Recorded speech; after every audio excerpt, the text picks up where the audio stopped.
que tú hoy has de ministrar a nuestras almas, como lo haces cada día, Señor, en el cual nos reunimos como iglesia para escuchar, Señor, tu exhortación, tu amonestación, la instrucción, Señor, que tú quieres darnos, Señor, conforme a nuestras necesidades, Señor. Somos una iglesia local, pero también somos individuos, almas, Señor, que atraviesan cada uno por situaciones particulares, únicas, Señor. Y venimos a ti, Señor, de esta manera, como hijos tuyos, Señor, en forma individual, pero también como iglesia local, Señor, que necesita escucharte. Así que, oh Dios, te pedimos que hables tanto a nuestras vidas de forma íntima como de forma congregacional, Señor. Oh Dios, yo te pido, por favor, que tengas compasión de mis hermanos y me uses para transmitir, comunicar el mensaje que hoy tú quieres, Señor, traer a tu pueblo, Señor. Que Cristo sea exaltado, oh Dios, que almas sean convertidas hoy, almas sean establecidas, afirmadas en ti, oh Dios, porque a esto tú nos has mandado, Señor. Todo te lo pedimos, oh Dios, creyendo que lo harás en el nombre de Jesucristo. Amén. Y amén. Dice la palabra del Señor: viendo la multitud, subió al monte y sentándose, vinieron a él sus discípulos y abriendo su boca les enseñaba diciendo: bienaventurados los pobres en espíritu, porque de ellos es el reino de los cielos.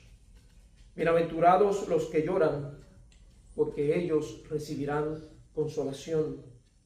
Bienaventurados los mansos, porque ellos recibirán la tierra por heredad. Bienaventurados los que tienen hambre y sed de justicia, porque ellos serán saciados. Bienaventurados los misericordiosos, porque ellos alcanzarán misericordia. Bienaventurados los de limpio corazón, porque ellos verán a Dios. Bienaventurados los pacificadores, porque ellos serán llamados hijos de Dios. Bienaventurados los que padecen persecución por causa de la justicia, porque de ellos es el reino de los cielos. Bienaventurados sois cuando por mi causa os vituperen y os persigan y digan toda clase de mal contra vosotros mintiendo. Gozaos y alegraos, porque vuestro galardón es grande en los cielos, porque así persiguieron a los profetas que fueron antes de vosotros. Esta es la palabra de Dios. Así inicia el Señor el más conocido de sus sermones, el más extenso, el que para la cristiandad representa mucho, porque bien se le ha categorizado, se le ha llamado la constitución del reino. Allí se nos mandan ciertos mandamientos y principios que harán que nosotros, en últimas, podamos ser representantes, imitadores de Cristo, y también, por medio del cumplimiento de ellas, de estas enseñanzas, nosotros podamos experimentar lo que ya considerásemos la semana pasada en cuanto a la firmeza de nuestras vidas. Leímos al principio de nuestro servicio, para dar inicio, leímos los versículos del 21 al 29, en los cuales de forma muy interesante el Señor cierra de esta forma el discurso o el sermón del monte con palabras de advertencia. Palabras que nos indican que hay un accionar piadoso y hay un accionar que no lo es.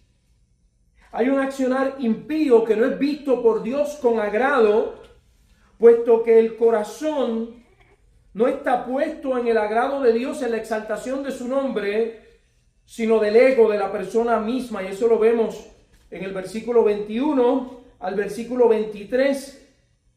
Y note cómo el Señor dice allí que no todo el que dice Señor, Señor, entrará en el reino de los cielos. Esta palabra o este término, este concepto, el Señor lo repite una y otra vez a lo largo de este sermón.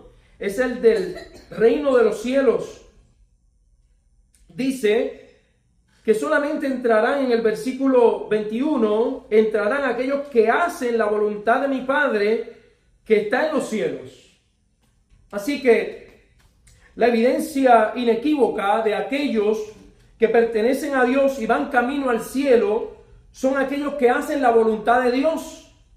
Ahora, resulta muy interesante que el Señor haga una advertencia en el versículo 22, y esto lo vamos a exponer al final de esta serie, pero a manera de adelanto, dice en el verso 22, muchos me dirán en aquel día, Señor, Señor, ¿no profetizamos en tu nombre y en tu nombre echamos fuera demonios? ¿No es acaso eso hacer la voluntad de Dios? Note, hermano, como dice, los que entrarán en el reino de los cielos son los que hacen la voluntad de mi Padre que está en los cielos. Luego advierte, muchos me dirán en aquel día, Señor, Señor, nosotros hicimos la voluntad de Dios. Nosotros profetizamos en tu nombre echamos fuera demonios y en tu nombre hicimos muchos milagros. Nótese el énfasis de hicimos. Como ellos enfatizan, nosotros hicimos, reclamando para sí mismos el reconocimiento. En tu nombre hicimos muchos milagros. La respuesta divina es en el verso 23, entonces les declararé, nunca os conocí, apartaos de mí, hacedores de maldad. Hermano, esto es algo que nos resulta contradictorio, ¿verdad? Nunca os conocí, apartaos de mí, hacedores de maldad. Hermano, si yo fuera, ¿verdad?, de aquellos que tienen la convicción de que San Pedro es el que tiene las llaves del reino y es el que permite o no entrar a una persona a dicho reino, y si yo fuera, ¿verdad?, en sustitución de Pedro, quien se diera o no entrada al cielo, si a mí se me dejara, hermano, yo le diría a esta gente, entren, les abriría las puertas de par en par, porque de hecho tienen un testimonio externo de haber obrado para la gloria de Dios y para el avance del reino, pero el Señor, que conoce los corazones, ve más allá de la apariencia o actividad externa y les dice, nunca os conocí, apartaos de mí, hacedores de maldad.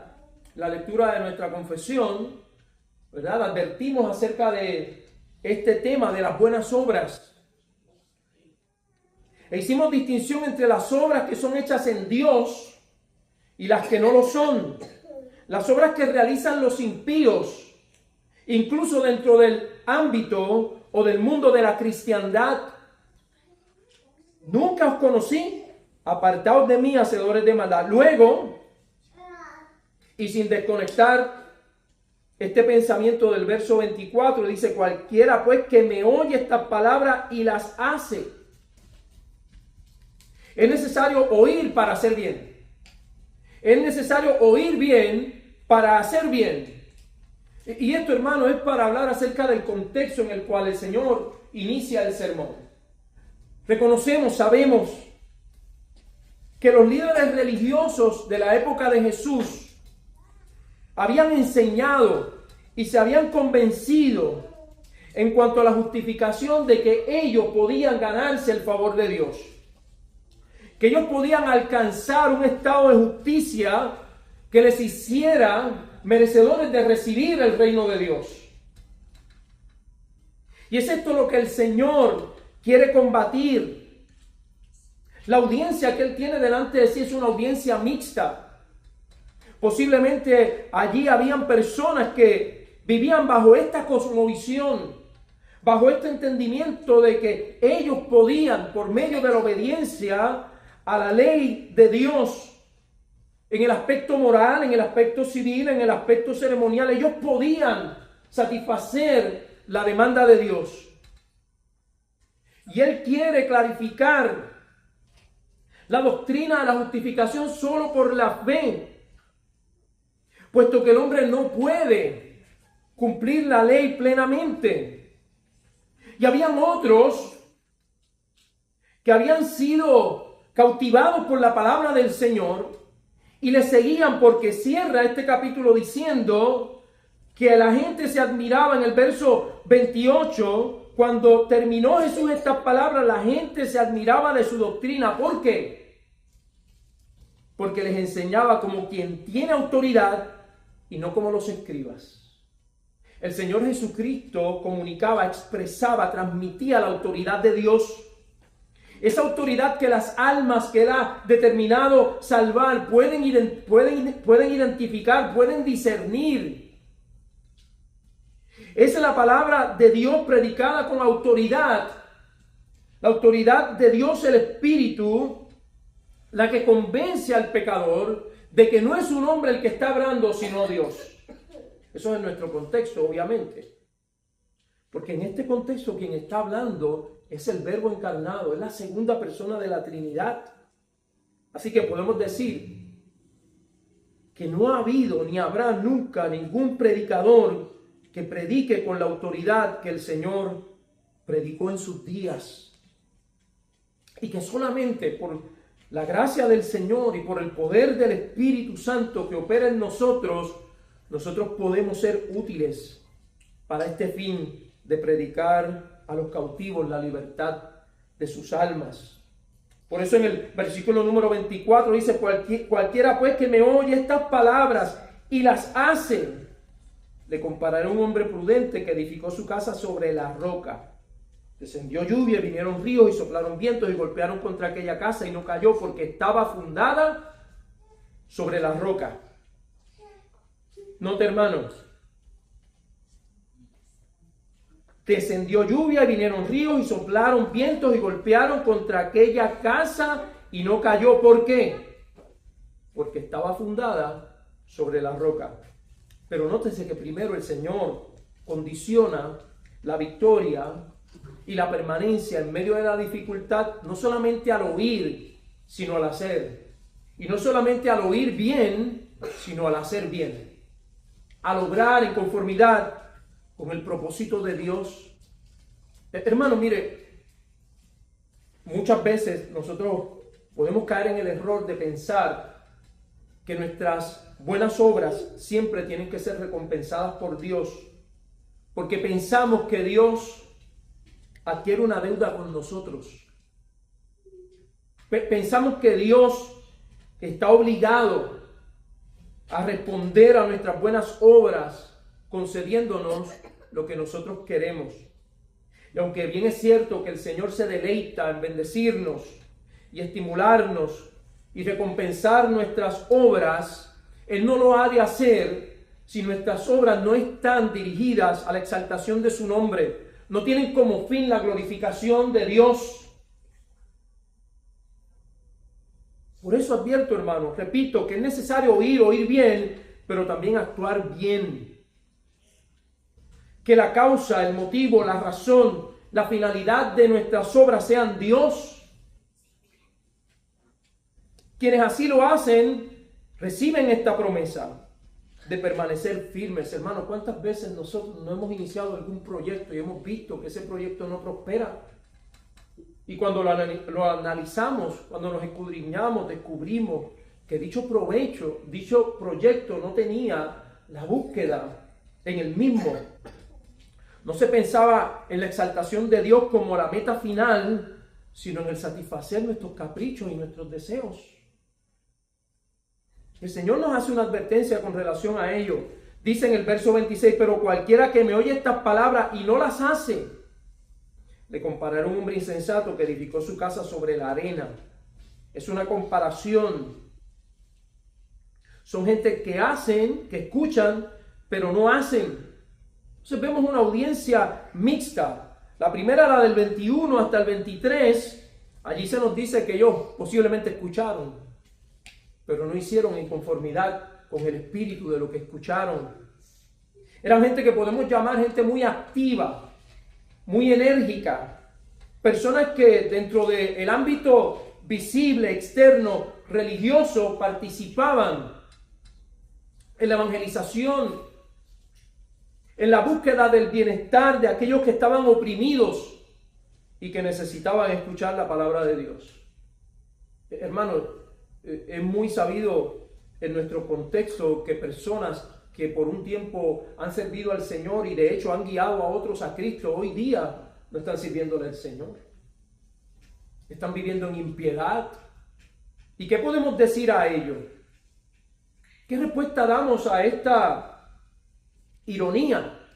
Bueno, hermano, que nunca han sido los hombres los que salvan a nadie ni bendicen a nadie, sino Dios a través de hombres, que pueden ser incluso hombres que estén desconectados de Dios, porque el poder no está en ellos, sino el poder está en Dios y la palabra que es predicada. Así que a esto se les dice, y a nosotros también, para que nos analicemos, cualquiera que no oye estas palabras y no las hace, que no vive en conformidad con el principio aprendido, le compararé a un hombre insensato que edificó su casa sobre la arena y descendió lluvia y vinieron ríos y soplaron vientos y dieron con ímpetu contra aquella casa. Y nótese, hermano, que dice que dieron con ímpetu, lo cual nos indica que la prueba puede ser fuerte, continua, extensa, más allá de lo que las capacidades humanas pueden resistir. ¿Y qué pasó con ella? A diferencia de los anteriores, cayó y fue grande su ruina. Así que, teniendo esto como advertencia que el Señor hace al final, vayamos al capítulo 5, verso 1 de este sermón. Y roguemos, imploremos al Señor para que al final de esta serie nosotros, habiendo evaluado nuestras vidas, podamos decir que somos de aquellos que escuchan bien y que obran bien.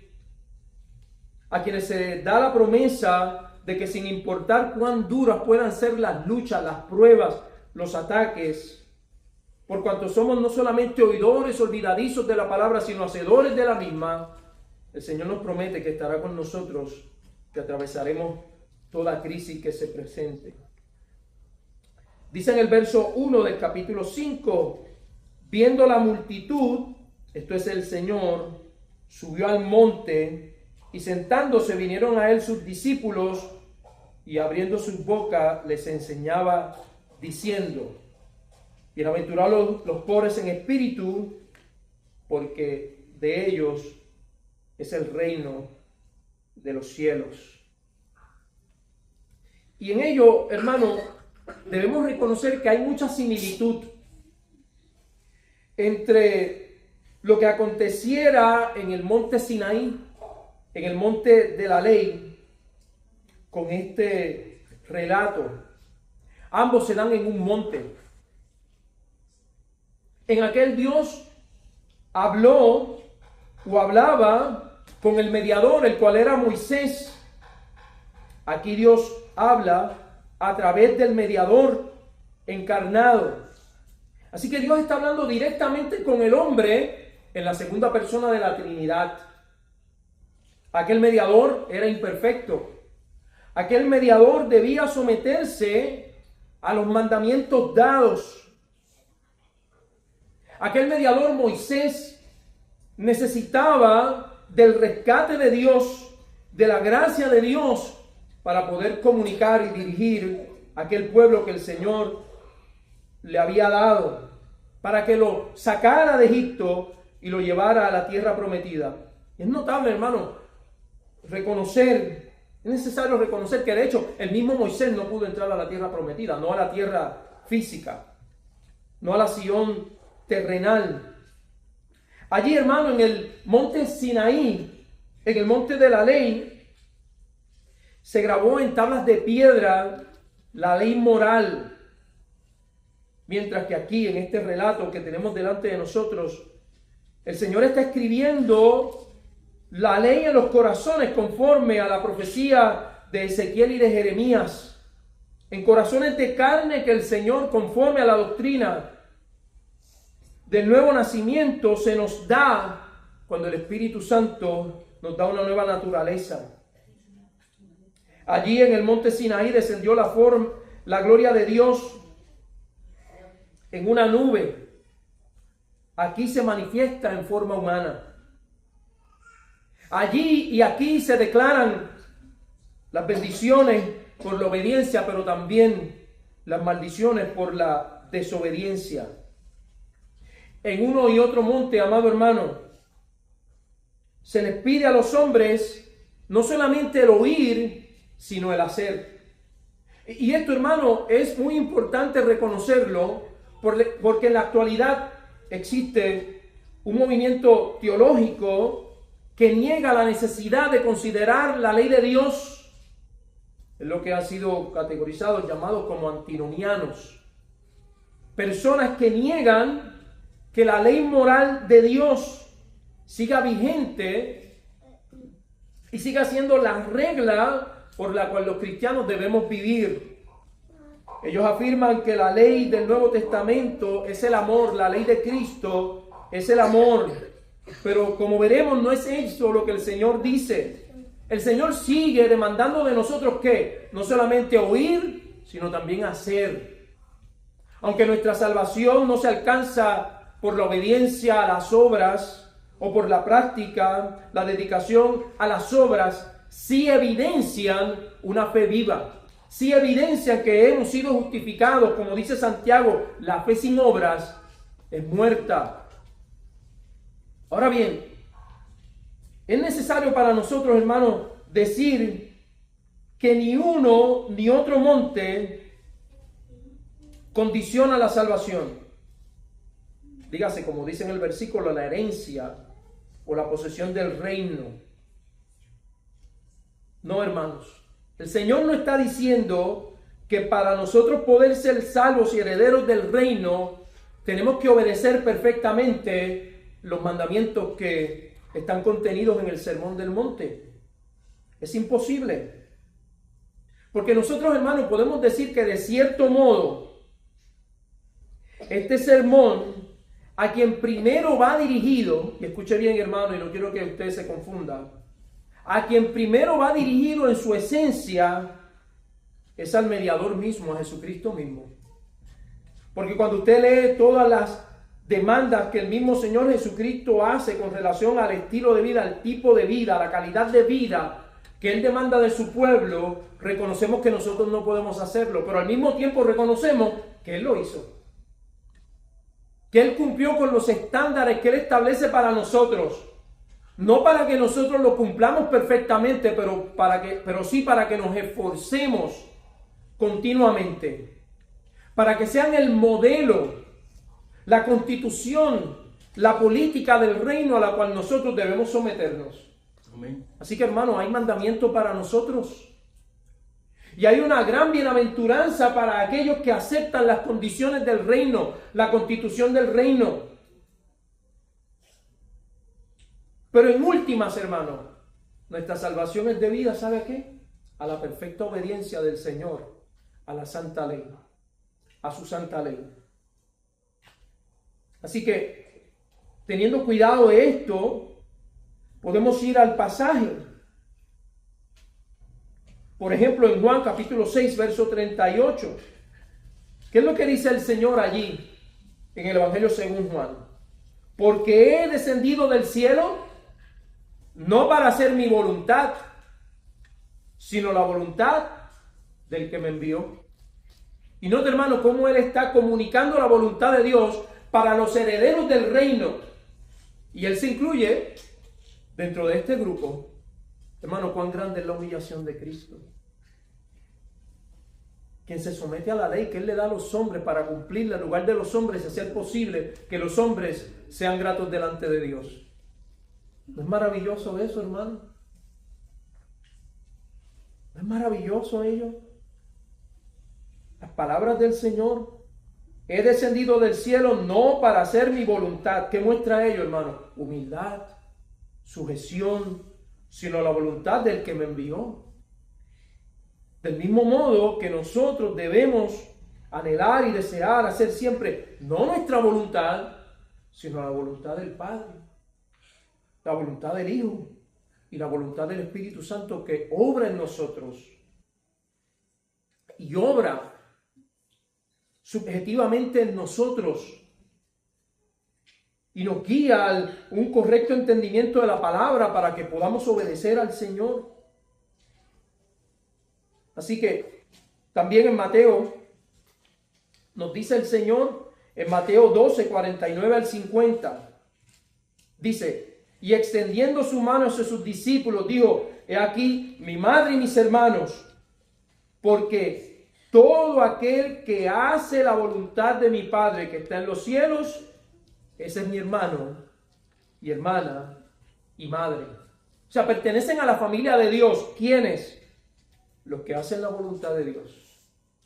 Los que tienen una relación real con Dios, siendo este su Padre y Jesucristo su hermano.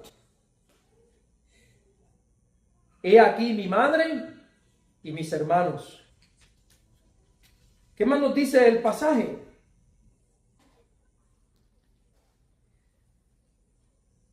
En el verso 1, viniendo la multitud, subió al monte y sentándose, vinieron a él, ¿quiénes?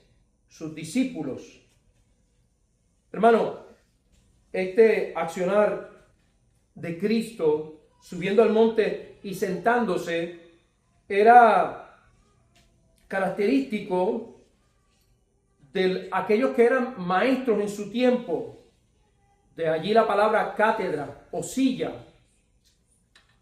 Se menciona, ¿verdad? Se habla de ella en las universidades. Se habla de los catedráticos, de los maestros, de los que se sientan a enseñar en aquel tiempo, distinto a lo que es hoy, ¿verdad? Y tomemos de ejemplo nuestra práctica en el presente. Yo estoy parado y ustedes sentados. En aquel tiempo no era así. El maestro se sentaba y sus discípulos le rodeaban. Así que el Señor, al sentarse, está tomando la posición de rabino, de maestro, ante la audiencia. Y nota, hermano, que él busca un lugar alto, ya que luego de la elección de sus discípulos, él comienza su ministerio y comienza llamando la atención de estos hombres, de los apóstoles y otros discípulos, para capacitarlos. De allí la palabra discípulos, los que aprenden. Estos vienen a él. Hermano, y esto es muy interesante porque nosotros en la actualidad enviamos a nuestros hijos a la escuela y muchas veces no quieren ir, de hecho, para que sean instruidos, para que adquieran conocimiento. Si por ello fuera, tal vez no irían. Y esto, hermano, es algo que no debe ser característico en nosotros. La indiferencia ante la convocatoria de Dios de que vayamos delante de Él como discípulos. Dice de ellos que vinieron a Él. Y las motivaciones pudieran ser varias. Sabemos que los escribas y fariseos iban donde el Señor, no porque tuvieran el deseo de oírle, de honrarle, sino que, como dice la Escritura, ellos buscaban una causa para poder acusarle. Otros tal vez querían llenar su mente de algún nuevo conocimiento, de alguna nueva enseñanza, sin el deseo de llevarlo a la práctica. Pero la Biblia nos habla de forma específica de los discípulos, sus discípulos. Le pertenecían, habían sido escogidos por Dios mismo para ser entregados a Jesucristo, para que éste los instruyera. Y de aquí, hermano, la pregunta: ¿somos nosotros de ese tipo de discípulos? ¿O somos meros religiosos, curiosos, que no tienen ningún deseo en últimas de llevar a la práctica lo que nosotros estamos escuchando? Recuerde las advertencias, hermano. Vinieron a él sus discípulos. Dice él, abriendo su boca les enseñaba. Hermano, el Señor no solamente enseñaba con su boca, sino que también enseñaba con su ejemplo. Es lo que Pedro, por ejemplo, les dice a las mujeres que tienen esposos incrédulos, mujeres creyentes, le dice: mira, donde la palabra no puede hacer efecto, tendrá efecto tu testimonio casta, de castidad, de respeto. de sujeción a tu esposa, a tu esposo más bien. Porque nosotros predicamos, hermanos, no solamente con palabras, sino también con el ejemplo. Y es muy lamentable, ¿verdad, hermanos? Que a veces las personas digan, y con bastante razón, que hay cristianos que son cristianos solamente de boca, pero no en su conducta, y utilizan ese mal ejemplo como una excusa para no venir al Señor. Pero este no es el caso del Señor y no debe ser nuestro caso. Abriendo su boca dice que Él les enseñaba. Y comienza con la primera bienaventuranza allí en el versículo 3. Es interesante, hermano, y es necesario entender que nuestra obediencia para con el Señor es solo por causa de nuestra unión con el Señor Jesucristo, quien cumplió perfectamente las demandas de la ley de Dios. Porque, por ejemplo, dice Primera de Pedro, capítulo 2,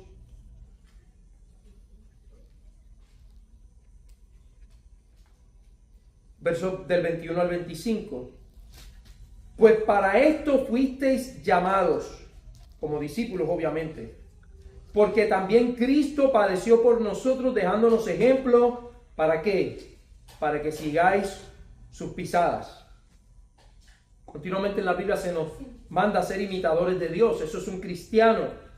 Debemos seguir sus pisadas, el camino que Él caminó, y dar respuesta a los desafíos como Él lo hizo. Dice el verso 22, el cual no hizo pecado ni se halló engaño en su boca. Note ahí la perfección del Señor y no la nuestra. El cual no hizo pecado ni se halló engaño en su boca. Verso 21 nos dice, padeció por nosotros dejándonos ejemplo. Así que en el camino de la perfección que anhelamos alcanzar, decimos juntamente con Pablo, miserable de mí, ¿quién me librará de este cuerpo de muerte, de las imperfecciones, de esta vida presente? En cuanto a Él se dice que no hizo pecado ni se halló engaño en su boca, a quien cuando le maldecían no respondía con maldición. Cuando padecía no amenazaba, sino encomendaba la causa al que juzga justamente. Humildad, sujeción, compromiso. Verso 24, quien llevó él mismo nuestros pecados en su cuerpo. Note la perfecta obediencia de Cristo y el cumplimiento de su rol como sustituto, no solamente en cuanto a la muerte vicaria, sustitutiva en la cruz, sino en cuanto a la obediencia de la ley de Dios. Él llevó nuestros pecados en su cuerpo sobre el madero para que nosotros, estando muertos a los pecados, vivamos a la justicia, y por cuya herida fuisteis sanados. Hermano, y fíjese cómo el verbo allí está imperfecto. Fuisteis de manera definitiva, fuisteis, no serás, sino fuisteis sanados. Dice el verso 25, porque vosotros erais como ovejas descarriadas. Y la imagen que tenemos aquí en este sermón del monte es del pastor llamando a sus ovejas, quienes hasta aquí han estado descarriadas, pero ahora habéis vuelto al pastor y obispo de vuestras almas. Todo eso, hermano, dio inicio cuando el ministerio del Señor Jesucristo comenzó. Y comienza con estas palabras que a nosotros nos es tan necesario atender. Así que, del mismo modo que la ley constitucional le fue dada a los hebreos antes de la entrada a la tierra prometida, el Señor, a través de este sermón, establece la constitución de la iglesia. A nosotros, los ciudadanos del reino, se nos da nuestra constitución en el monte de Jesús. ¿Con qué inicia este sermón? Con una palabra muy interesante, la palabra bienaventurados. Bienaventurados los pobres en espíritu, porque de ellos es el reino de los cielos. La palabra bienaventurado significa aquel que es muy feliz, Y esto viene del griego makairos, que significa bendito, bienaventurado, feliz, dichoso, afortunado. Y se usa 50 veces en el Nuevo Testamento. De hecho, se usa en 1 de Timoteo 1:11 para hablar de Dios como Dios makairos, Theos makairos, el Dios bendito, el Dios que es feliz, el Dios que está lleno de gozo. Pero lo paradójico de estas bienaventuranzas, hermanos, es que, como veremos, es que el uso de esta palabra, muy feliz, bienaventurados, ella se usa para dar un listado de condiciones en las que, humanamente hablando, estas circunstancias no suelen o no traen, de hecho, felicidad. No son promotoras de felicidad. Véalo, hermano. Bienaventurados los pobres. Aunque habla de la pobreza espiritual, esa palabra pobreza a lo que nos anima es a ¿qué? Al desaliento. ¿Quién quiere ser pobre? Tanto física como espiritual. En la actualidad, nadie. Porque hoy en día se predica un evangelio antropocéntrico, en el cual aquellos que se exponen a las enseñanzas de esto son invitados a ser los cheches de la película, decimos en mi país, a ser los meros, los que tienen en control sus vidas y su destino porque son príncipes del Rey Celestial. Pero no es eso lo que el Señor nos dice. La bienaventuranza no está en ello. De hecho, lo opuesto a ser pobres en espíritu lo tenemos en estos personajes que se encuentran en los evangelios, los escribas y fariseos, quienes se justificaban a sí mismos, quienes se presentaban como el modelo a seguir. Nada nuevo debajo del sol, ¿verdad? En la actualidad, dentro del evangelio contemporáneo. Así que el Señor inicia este sermón, hermano, y lo hace presentando la constitución del reino y presentando la cosmovisión del reino. La forma en la cual nosotros debemos ver las cosas, analizar las cosas. Así que es un cambio de paradigma, es un cambio de cosmovisión. Hermano, y nosotros en la actualidad nos hace falta en muchas ocasiones el que nuestras mentes sean clarificadas, como dice Romanos en el capítulo 12, por medio de la renovación de nuestro entendimiento. Hermano, porque a todos, y le confieso que a mí me pasa, muchas veces he pensado mal con relación a mi persona, al plan y propósito de Dios para con mi propia vida. Y es a través de la palabra del Señor que nuestras mentes son reajustadas para que nosotros entendamos, como dice el Catecismo de Westminster, que el propósito, el fin principal del hombre es la glorificación de Dios y el disfrute de Él por siempre. Amén. Bienaventurados los pobres en espíritu, porque de ellos es el reino de los cielos. Así que está hablando de una herencia. De una herencia. Porque, hermano, lamentablemente, según nuestra comprensión, como dijera, nunca la pobreza produce felicidad. Pero Jesús llama muy felices, bienaventurados a los que son pobres en ese ámbito esencial de nuestra existencia y de nuestro ser, el cual es el lado espiritual.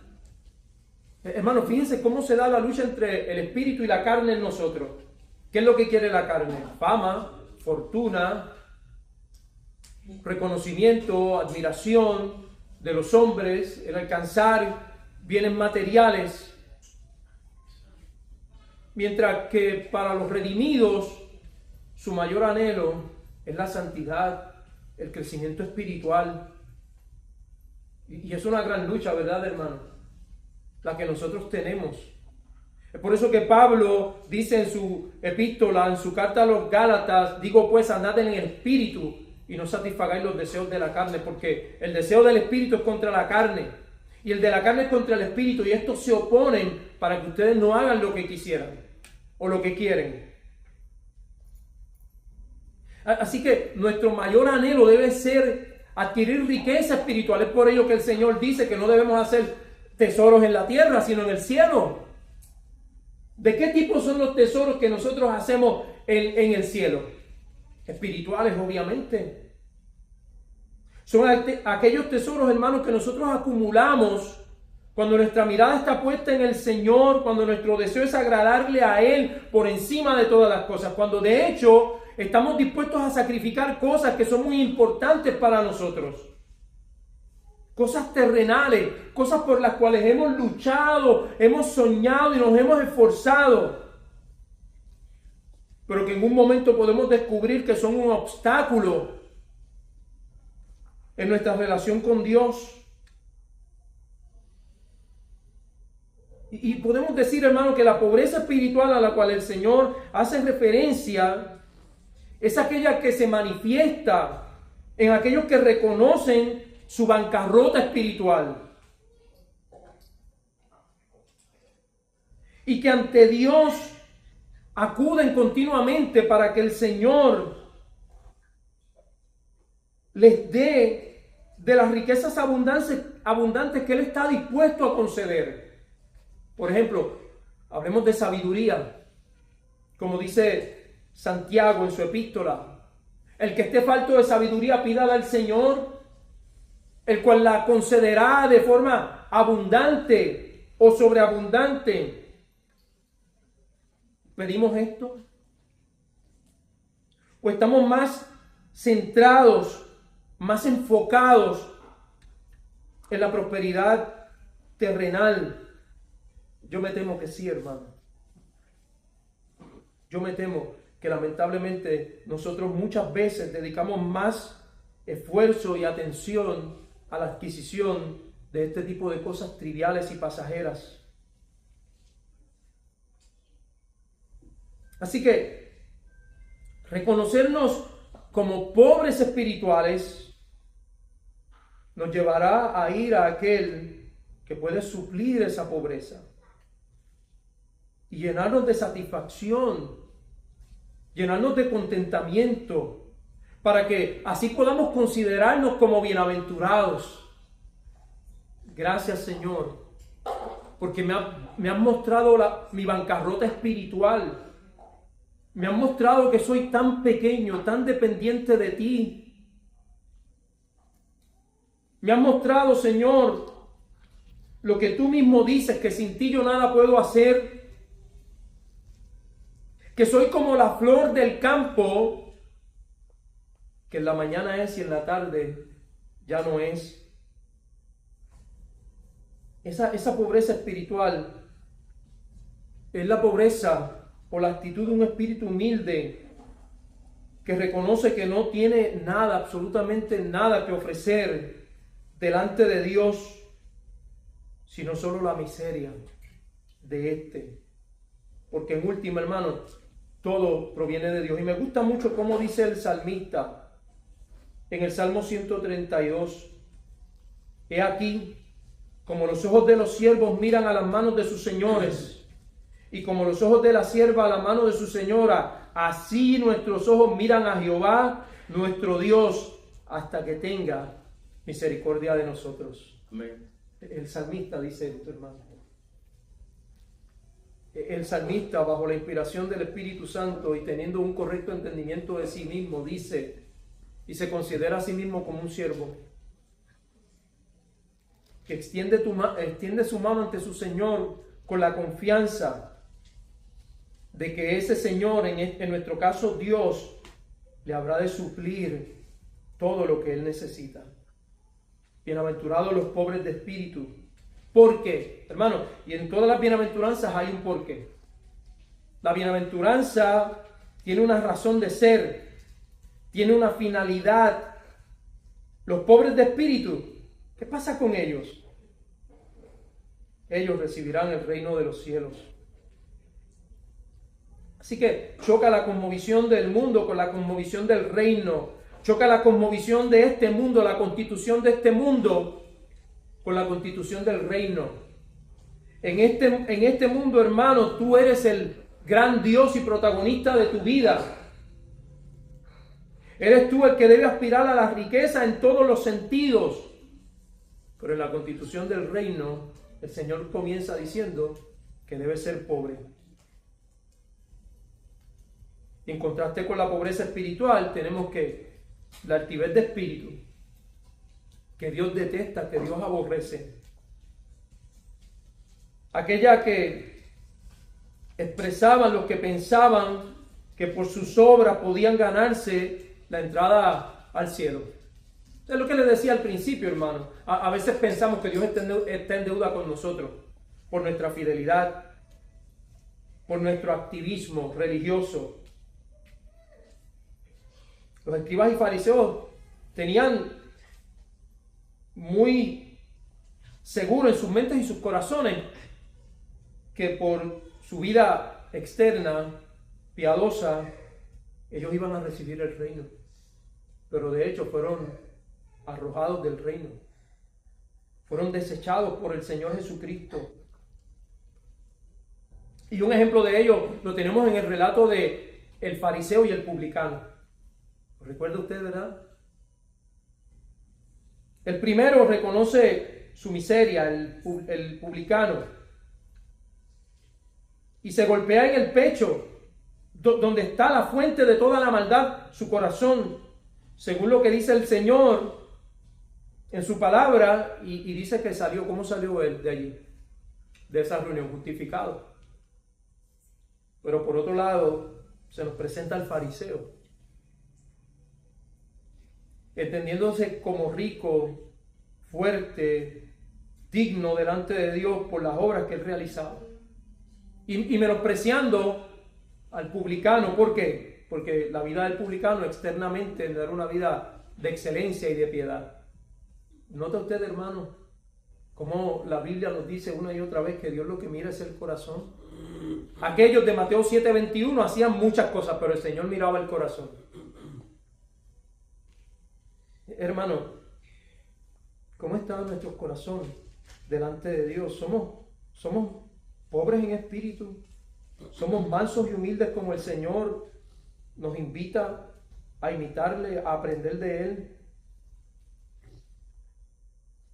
El reino de los cielos, hermano, será heredado solamente por aquellos que reconocen que solo por la gracia divina lo pueden obtener. Mira lo que dice Mateo capítulo 25, verso 34. Entonces el rey dirá a los de su derecha. Este es el momento definitivo, hermano. El momento en el cual se determina o se aplica, bien sea la bendición eterna o la maldición eterna. Entonces el rey dirá a los de su derecha, y ese rey no es otro sino aquel que está dando este sermón. Les dice: heredad el reino preparado para vosotros. Mire desde cuándo. Desde la fundación del mundo. Han sido predestinados para ello. Vengan, hereden ese reino que ha sido preparado para vosotros desde la fundación del mundo. Y luego entonces, no lo voy a leer, hermano, comienza a declarar que estos son aquellos que le imitan. Porque tuve hambre y me diste de comer, tuve sed y me diste de beber, fui forastero y me recogisteis y demás. Es una vida piadosa, una vida que ha escuchado bien y que ha aplicado bien lo que el Señor le ha enseñado. Bienaventurados los pobres en espíritu, porque de ellos es el reino de los cielos. De ellos es el reino de los cielos. Así que, hermano, podemos decir que quienes pretenden, y nosotros somos de aquellos que lo pretenden así, quienes pretenden entrar al reino de los cielos deben oír, deben tener oídos dispuestos, prestos para escuchar la palabra de Dios, para esforzarse, hermano. Mire, yo le invito, hermano, a que cuando usted venga aquí, tanto sea para la adoración como para el escuchar la palabra de Dios, si le es necesario usted cerrar los ojos y no mirarme, usted lo haga. Porque Dios tiene a bien utilizar vasos frágiles, imperfectos, para comunicar su mensaje. Y mi mayor anhelo, mi amado hermano, es que Cristo esté hablando a través de mí, a su alma. No lo tomen poco. Y enséñele a sus hijos, hermano, desde pequeño, enséñeles que quien está hablando es Dios. A través del mensaje. Que ellos deben adquirir discernimiento, como lo debe hacer usted también. Para que usted entienda y vea y reconozca cuando alguna palabra no viene de parte de Dios. Y debe acontecer, hermano. Y definitivamente acontece. Pero en medio de todo ello, hermano, debemos reconocer que Dios nos habla por medio de su palabra, de la predicación en el día del Señor. Disciplina a sus hijos desde pequeños,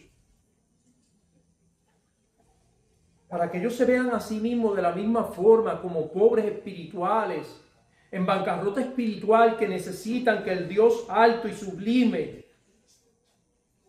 otorgue de sus abundantes riquezas a su pueblo, aquellos que se sientan a oír y que oyen bien.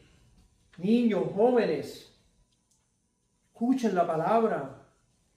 No sean indiferentes, porque al final de esta serie volveremos a recordar el peligro que conlleva el escuchar con oídos pesados.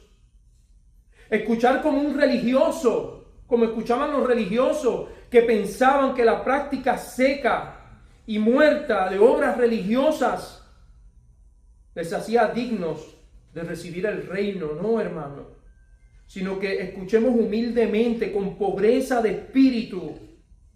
Porque en última, hermano, esta es la base. Y es por esta razón por la cual el Señor establece esta como la primera bienaventuranza. Porque sin esta primera no podemos pasar a la segunda. Si no reconocemos nuestra bancarrota espiritual, hermano, no podremos llorar correctamente, no podremos ser mansos como el Señor ordena. No podremos ser de aquellos que tienen hambre y sed de justicia y lo sucesivo. No podremos serlo. Así que la pobreza espiritual, el reconocimiento de nuestra bancarrota espiritual, nos comunica con Dios, nos acerca a Dios. Eso es lo que hace la conversión, hermano. ¿O no es así? ¿No fue cuando el Espíritu Santo llegó a nuestras vidas y nos convenció de nuestro pecado, de nuestra maldad, de nuestra miseria, de nuestra necesidad de redención y de la oferta de Cristo como aquel que murió por nuestros pecados? ¿No fue allí donde inició nuestra relación? ¿No fue ese el momento en el cual inició nuestra relación con Dios? Claro que sí, hermano. Es más, y la Biblia lo dice de una forma más clara. No dice de pobres espirituales, dice de muertos espirituales. No había vida en nosotros.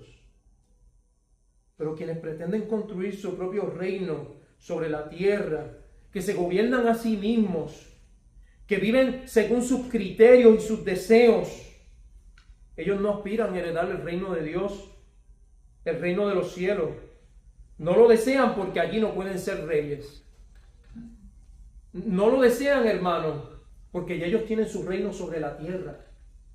¿Y para qué ese reino? ¿Para qué aspirar y desear un reino fantasioso que quién sabe si vendrá? Hermano, pero la fe nos indica que tal reino es una realidad. Es más, y con esto concluyo, la Biblia nos dice que ya el reino de Dios está entre nosotros. Amén. Que se ha estado conformando en nosotros, en nuestros corazones. Y lo vemos cumplido en esta reunión. Y en cada reunión donde el Señor ministra a su pueblo, capacita a su pueblo y le da de sus abundantes riquezas, tenemos el gozo, hermano, que antes no teníamos en el mundo. Tenemos la paz que el mundo no nos podía dar. Tenemos la firmeza que antes no teníamos en el mundo. Tenemos el consuelo que nunca tuvimos en el mundo. Porque en el mundo, hermano, ¿cuál era la alternativa? La psicología, psiquiatría, las drogas, los vicios. Pero hermano, ¿por qué no acudimos a eso hoy día? Seguimos sufriendo, seguimos teniendo problemas, seguimos experimentando el dolor, las aflicciones, las pruebas que el Señor ha establecido para nosotros. Pero ¿por qué seguimos firmes, hermano? Porque todo lo que el mundo no nos podía dar lo tenemos en Él. Hay paz, hay gozo, hay fortaleza, hay consuelo, hay esperanza. Así que el reino de Dios está entre nosotros y Él reina, hermano. En todo reino hay un rey y Él es el que reina en nuestros corazones. ¿Y qué nos dice nuestro rey? Eres bienaventurado. Eres bienaventurado. Esa es la cosmovisión del reino. Esos son los principios del reino. Aquellos te invitan a que tú te empoderes, a que tú alcances, a que tú tengas una alta autoestima, que no permitas que nadie te aplaste, que nadie te humille. Pero como veremos, no es eso lo que el Señor enseña. Y no solamente eso, no solamente Él lo enseña en este sermón, sino que Él lo ha de vivir. Él lo ha de vivir. Veremos que todo lo que Él nos manda, Él mismo lo experimenta en su vida. Y con ello glorifica a Dios. Entonces, hermano, nuestra cosmovisión debe ser clarificada por la palabra de Dios. Nuestro entendimiento de las cosas debe ser aclarado por la palabra del Señor. Debemos ser pobres en espíritu. Debemos reconocernos siempre. Mire, la imagen la tenemos en David con nuestra hermana Julianis. No lo quiere perder un segundo, no quiere perder a mamá un segundo, porque depende completamente de ella. Y así nos dice el Señor que debemos ser como niños, siempre dependientes de nuestro Dios, humilde, manso, pobres de espíritu. Nos dice el Señor que cuando así lo hagamos, tendremos descanso para nuestras almas. Aprended de mí, que soy manso y humilde de corazón, y hallaréis descanso para vuestras almas. Amén. Estemos en pie, hermanos.